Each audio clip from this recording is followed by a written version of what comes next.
ہر کوشش کامیاب نہیں ہوتی، لیکن ہر کوشش کچھ نہ کچھ سکھا ضرور جاتی ہے۔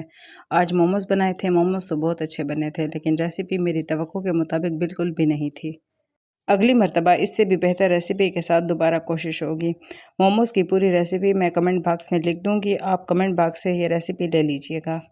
یہ موموز واقعی میں بہت اچھے بنے تھے، لیکن شاید ان کا ذائقہ میری پسند کا نہیں تھا۔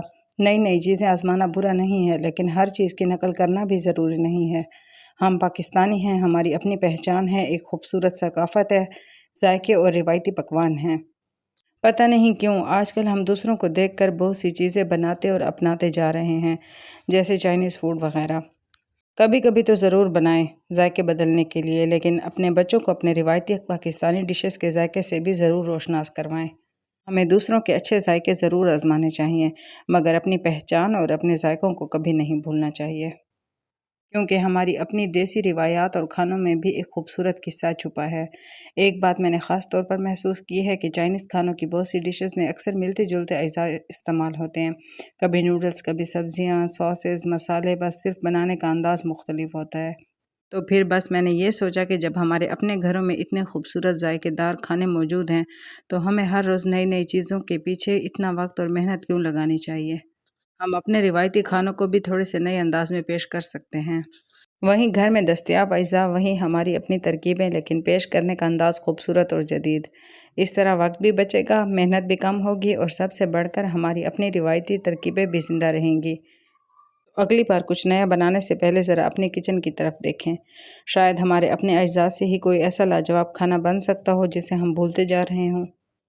یہ سب باتیں کرنے کا میرا مقصد ہرگز بھی یہ نہیں ہے کہ آپ اپنے پسندیدہ اٹالین، چائنیز یا پھر کسی بھی دوسرے کھانے کو چھوڑ دیں۔ بس اتنا ہے کہ دنیا کے ذائقے ضرور آزمائیں، مگر اپنے پاکستانی ذائقوں کو بھی کبھی نظر انداز نہ کریں۔ اچھا چلیں، اب میں آپ سے ایک مزیدار سوال کرتی ہوں۔ اگر آپ کو صرف ایک ہی کھانا چننا ہو، بریانی، نہاری، کباب یا کڑاہی، تو آپ کیا چنیں گے؟ میں تو شاید چاروں کے درمیان پھنس جاؤں۔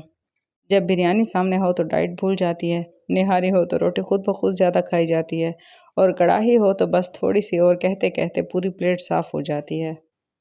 اور سب سے مزے کی بات تو یہ ہے کہ ہم کھانا کھاتے ہوئے کہتے ہیں کہ بس آج آخری بار، لیکن جیسے ہی اگلے دن وہی کھانا دوبارہ سامنے آ جائے، ہماری ساری باتیں ہمیں بھول جاتی ہیں، کیونکہ پاکستانی کھانوں کی خوشبو ہی ایسی ہے کہ ڈائٹ بھی کہتی ہے مجھے معاف کر دو۔ اور اگر گھر میں امی کے ہاتھ کا کھانا ہو تو پھر ڈائٹ کا تو سوال ہی پیدا نہیں ہوتا۔ امی کہیں گی تھوڑا سا اور لے لو، اور ہم کہیں گے بس تھوڑا سا اور وہ تھوڑا سا کب پتہ نہیں پوری پلیٹ بن جاتا ہے۔ ویسے ایک بات بتائیں، کیا آپ کے گھر میں بھی ایسا ہی ہوتا ہے کہ کھانا بننے سے پہلے سب کہتے ہیں کہ آج ہم کم کھائیں گے، لیکن جیسے ہی دسترخوان لگتا ہے تو کھانا وہیں پہ ہی پورا ہو جاتا ہے؟ کیونکہ ہمارے پاکستانی کھانوں کی سب سے خاص بات ہی یہی ہے کہ صرف پیٹ نہیں بھرتے بلکہ پورا موڈ خوش کر دیتے ہیں۔ آپ مجھے کمنٹ کر کے ضرور بتائیے گا کہ آپ کو کس قسم کے کھانے پسند ہیں۔ میں سارے کھانے کھا لیتی ہوں، لیکن مجھے خاص طور پر اپنے پاکستانی روایتی کھانے پسند ہیں۔ اور اگر آپ کو میری ویڈیو پسند آئی ہے تو میری ویڈیو کو لائک کر دیجئے، فالو کر دیجئے اور شیئر بھی کر دیجئے، اور اگر آپ یوٹیوب سے دیکھ رہے ہوں تو میری ویڈیو کو سبسکرائب بھی ضرور کر دیجئے گا۔ اچھا، جب ہمارے وقت میں ہمیں بھوک لگتی تھی تو امی ہمیں فوراً کہتی تھی آؤ تمہارے لیے چینی والا پراٹھا بنا دیتی ہوں۔ کبھی آلو کا پراٹھا بنا دیتی تھیں، کبھی انڈا پراٹھا بنا دیتی تھیں، کبھی سوئیاں بنا دیتی تھیں، اور کبھی کچھ بھی نہ پڑا ہوتا تھا تو دوپہر کی جو روٹی بچی ہوئی ہوتی تھی، سیکنڈ ٹائم اس پر گھی لگا کر، دیسی گھی لگا کر، اوپر شکر لگا کر دے دیتی تھی، اور وہ ہم بڑے مزے سے کھا لیتے تھے۔ لیکن آج کل کے بچوں کو ذرا سی بھوک لگے تو بس ایک ہی آواز آتی ہے، پیزا آرڈر کر دیں، اگر پھر پیزا نہ ملے تو برگر، برگر نہ ملے تو فرائز، اور گھر کا کھانا جب سامنے رکھا ہو تو اسے ایسے دیکھتے ہیں جیسے پہلی دفعہ دیکھا ہو۔ بس فرق صرف اتنا سا ہے کہ ہماری ماؤں کے ہاتھ کا کھانا ہماری خواہش تھی، اور آج کل کے بچوں کی خواہش موبائل پر کھلنے والی فوڈ ایپس ہیں۔ اور سب سے مزے کی بات تو یہ ہے کہ ہمارے بچپن میں اگر امی پوچھتی تھیں کہ کیا کھاؤ گے تو جواب ہوتا تھا آپ جو بنا دیں، لیکن آج کل اگر یہی سوال بچوں سے کریں تو پوری لسٹ تیار ہوتی ہے، پیزا چاہیے، برگر چاہیے، پاستا چاہیے، فرائز بھی ساتھ چاہیے۔ ہمیں تو گھر کی چٹنی بھی مل جاتی تو ہم مزے سے کھا لیتے تھے، اور آج کل کے بچوں کو چٹنی بھی پسند نہیں، جب تک وہ کسی ریسٹورنٹ کی نہ ہو۔